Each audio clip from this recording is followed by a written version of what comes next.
وہ سمجھیں کہ جس شخص نے اس نے ہمارے خلاف ووٹ دیا تھا تو اس کی تو شامت آ جائے گی. اور اگر یہ سیکرٹ بیلٹ ختم ہوتا ہے سینٹ میں تو پھر نیکسٹ ڈیمانڈ ہوگا کہ جی قومی اسمبلی میں بھی ختم کیا جائے. تو وہ جو غریب لوگ ہوتے ہیں ان پہ بھی پھر یہ دباؤ آئے گا. تو یہ ایک فلسفہ ہے, ایک وجہ ہے, ایک اصول ہے جس کی وجہ سے یہ کیا جاتا ہے. اور جب سے پاکستان کا سینٹ بنا ہے تب سے یہ سیکرٹ بیلٹ چلا آ رہا ہے. اچھا وسیم صاحب, اس پہ جو آپ کہہ رہے ہیں نا پریشر, وہ تو پارٹی لیڈر کی جانب سے ہوگا نا, کیونکہ سینٹ کا جو ٹکٹ ہے پروپورشنل ریپرزنٹیشن ہے, جتنے آپ کے ایم پی ایز ہیں اتنے ہی آپ کریں, آپ کی پارلیمنٹ میں ریپرزنٹیشن نہیں ہے اور پھر آپ لے لیتے ہیں ووٹ. تو یہ بھی تو غلط ہوتا ہے نا کہ اگر تحریک انصاف کے پاس ایک certain number of M P As ہیں, اس کی جماعت کے لیڈر نے سینیٹر نامزد کیے ہیں, ان میں سے کوئی نہ بنے اور کوئی باہر سے آ کر بن جائے, اس پہ بھی سوال ہے. یہی ہے پیپلز پارٹی, یہی ہے پی ایم ایل این.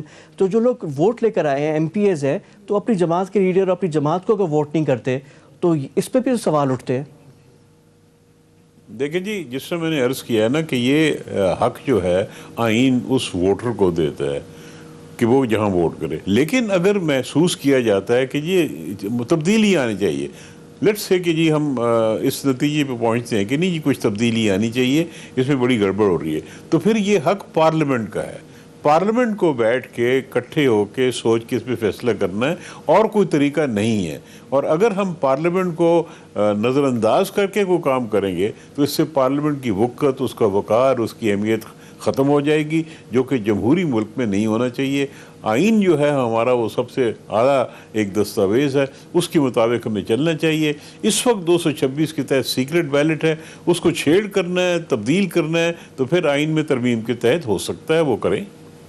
لیکن جس طرح آپ نے کہا نا وقار, اور اس طرح اسمبلیوں کا بھی جو ہے, جو آج سندھ اسمبلی میں جو مناظر نظر آئے ہیں وہ بھی کوئی اتنے اچھے نہیں تھے. جس طرح کی لڑائیاں, اور اب ہاتھا پائی کی نوبت آ رہی ہے کہ لوگ اگر بیچ پہ نہ آئیں تو یہی قومی اسمبلی میں سین نظر آتے ہیں.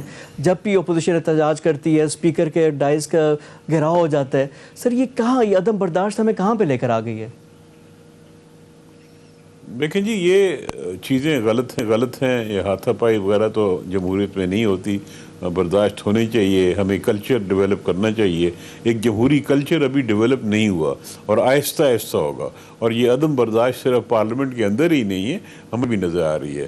تو یہ ایک میرا خیال میں وقت لگے گا, لیکن سب طبقوں کو, سیاسی پارٹی کو, مذہبی جماعتوں کو, پورے معاشرے کو, سول سوسائٹی کو, جو میڈیا ہے اس کو یہ برداشت کا جو عنصر ہے اس کی اہمیت کو اجاگر بھی کرنا چاہیے, سمجھنا چاہیے. ہمارا مذہب بھی اسی کی تلقین کرتا ہے کہ جی یہ برداشت جو ہے اس کو ہمیں ہمارے کلچر میں ہونا چاہیے. اس کے بغیر نہ جمہوریت چلے گی, نہ معاشرہ چلے گا.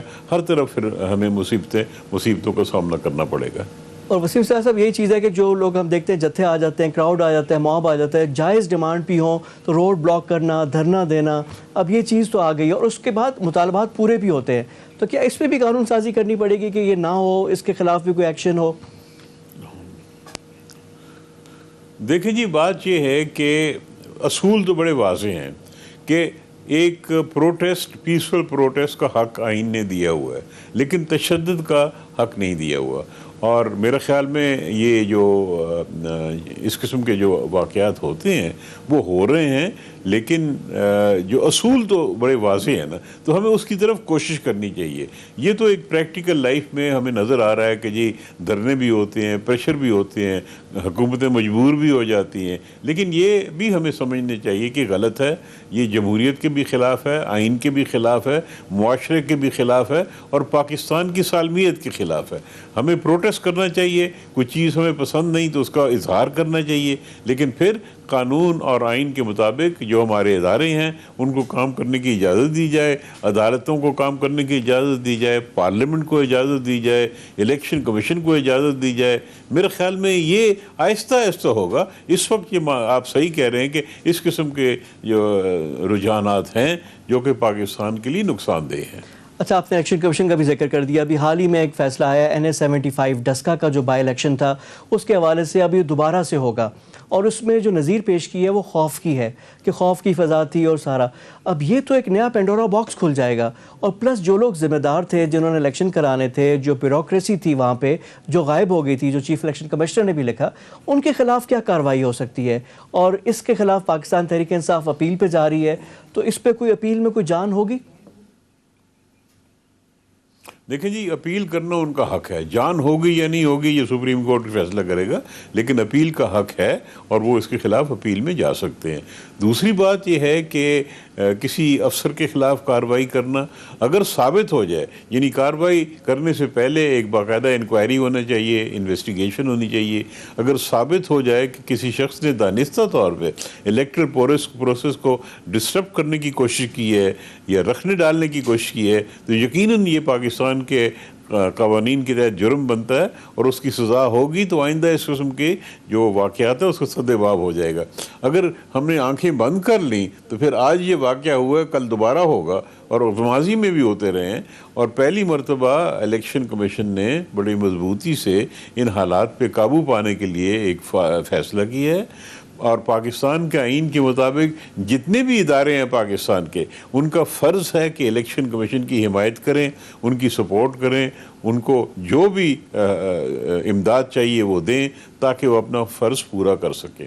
ہمیں اپنے جو نیبرہڈ ہے ہندوستان میں، ہم دیکھ رہے ہیں کہ وہاں پہ بھی بہت بڑے الیکشنز ہوتے ہیں، بہت زیادہ آبادی ہے، لیکن وہاں پہ شکایات کم آتی ہیں نسبتاً، اور پاکستان میں کافی شکایات آتی ہیں، ماضی میں بھی آتی رہی ہیں، اور میرے خیال میں اگر اس قسم کی سختی سے فیصلے کیے جائیں تو ہو سکتا ہے کچھ حالات میں بہتری آئے۔